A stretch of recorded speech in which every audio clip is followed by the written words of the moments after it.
An old man was told to sing at a talent show as a joke, but his performance earns a standing ovation. When TV producers selected 72-year-old Walter Jenkins for America's Spotlight, they thought they were casting the season's comic relief. With his suspenders, cane, and vintage fedora, he looked more like someone's grandpa lost on the way to bingo night than a serious contender. But when Walter stepped up to the microphone and began to sing, the entire studio fell silent. What happened next stunned the judges, the audience, and millions watching at home. Before we start, hit that like button and let us know where you're watching from. We love hearing from you. Now, let's dive into the story. Walter Jenkins adjusted the straps on his suspenders and squinted at the morning crossword puzzle. The kettle whistled in his small kitchen, filling his modest St. Louis apartment with steam and the smell of Earl Grey. He scratched at his white beard and muttered, "Sinatra's nickname, 5 letters." After a moment, he grinned. Chair, short for chairman of the board. His pen moved confidently across the puzzle. At 72, Walter's days were quiet. Retired mailman, Army vet, widower of 12 years. Mornings with puzzles and tea. Afternoons walking his dog, Duke, around Tower Grove Park. Thursdays at the local VFW, Veterans of Foreign Wars. A gathering place for those who'd served overseas, where he sometimes played piano for the crowd. Nothing fancy, just old standards. The same songs he used to croon to his late wife, Mabel, when they danced in the kitchen after dinner. He kept Mabel's photo on the mantel. In it, she was 23, laughing, caught mid-spin in a polka-dotted dress. He often talked to that photo, told it the weather, what Duke had gotten into, what he was cooking for dinner. She never answered, but he swore her smile deepened when he sang. The phone rang, jolting him from reverie. "Walter Jenkins," he said in his old postal voice. "Walter, it's Tom from the VFW, did you hear? That big show, America's Spotlight, is holding auditions here in St. Louis." Walter chuckled. "I'm too old to be dancing around on TV, Tom. They need all kinds. I saw them on the news, veterans, grandmas, sob stories. You're perfect." "I'm nobody's sob story," Walter replied. "Maybe not, but you got the voice. You've still got it, Walt.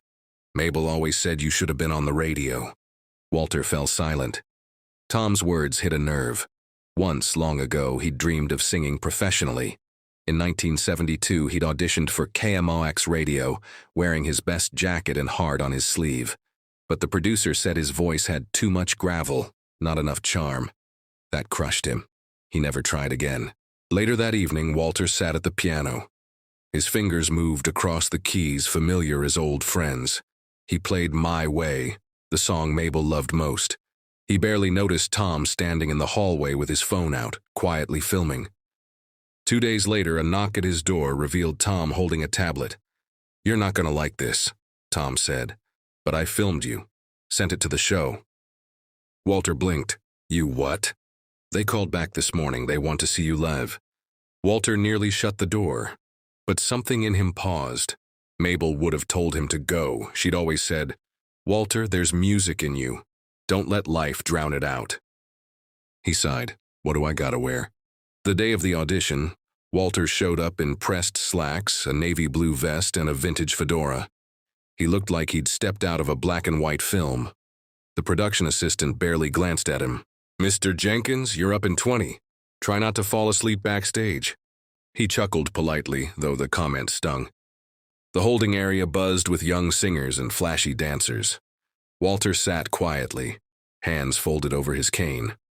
A boy with dyed blue hair whispered to another, "That guy looks like he wandered in from bingo night." Walter smiled to himself. He was used to being underestimated. Inside the production office, the show's producer, Miranda Lane, was reviewing the schedule. "We'll slot the old man right before the dance trio. Should give us some comic relief before the big act." "Sympathy elimination?" asked her assistant. Miranda nodded. "He fits the mold. Give the audience someone to awe at, then boot him."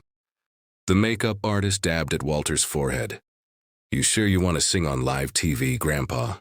Walter raised an eyebrow. "Only if I get to pick the song." A young woman with a nose ring sat beside him in the green room. "What are you singing?" she asked. "Fly me to the moon," he said. "Sinatra, bold move, I'm Raven. Good luck, old-timer." Walter tipped his hat. "You too." When it was his turn, Walter stepped onto the massive stage. The host grinned, addressing the camera. "Up next, a voice from the past. Please welcome Walter Jenkins." Polite applause. The judges raised eyebrows. One leaned toward the mic. "What brings you here, Mr. Jenkins?" Walter cleared his throat. "My friend submitted a video without telling me. I thought it was foolish, but my late wife, she always said I had a song worth singing." Pause. One judge softened slightly. "And what will you be singing?" "Fly Me to the Moon." The pianist nodded. The music began. Walter's voice, rich with age and life, emerged. Soft at first, then strong, textured with decades of emotion. It wasn't perfect. It was real. And as the lyrics floated through the studio, people leaned in. Judges stopped scribbling. The audience grew silent. By the final line, he closed his eyes. Mabel was there in his mind, dancing in the kitchen, smiling. When the last note faded, silence lingered. Then it began. One person stood, then another. A standing ovation. The judges were on their feet. The host blinked back tears. The lead judge spoke. "Mr. Jenkins, that wasn't a performance, that was a gift, thank you." Backstage, Miranda Lane stared at the monitors, stunned. "Well," she murmured, "there goes the sympathy vote." The next day, Walter woke to his phone buzzing non-stop. Overnight, the clip had gone viral.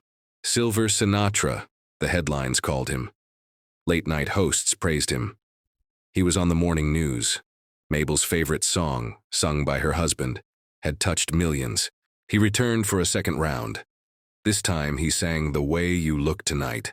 The producers tried to assign him a flashy backup track, but he insisted on a single piano.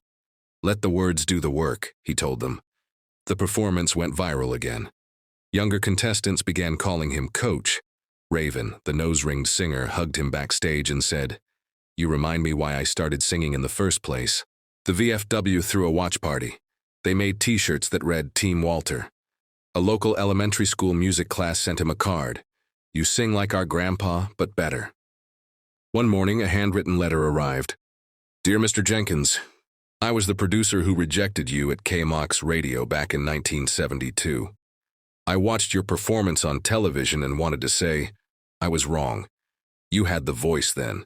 I just didn't have the ears to hear it. With deep regret, Harlan McBride." Walter chuckled as he read the letter. "Took you long enough." Later, he visited Mabel's grave, placed the letter and a rose beside her headstone. "You were right, sweetheart. They finally heard me." He sang one final verse of "My Way Under the Open Sky." Dreams he'd learned don't die. They just wait patiently for us to catch up. They don't vanish with age or fade with time. They linger quietly, waiting for a moment of courage, a whisper of hope. Walter had spent a lifetime thinking his moment had passed. But in the end, it wasn't too late. It was right on time. Because sometimes the spotlight finds you not when you're young and ready, but when you're seasoned and true. The end. If this story touched you, feel free to hit the like button and subscribe for more heartfelt tales.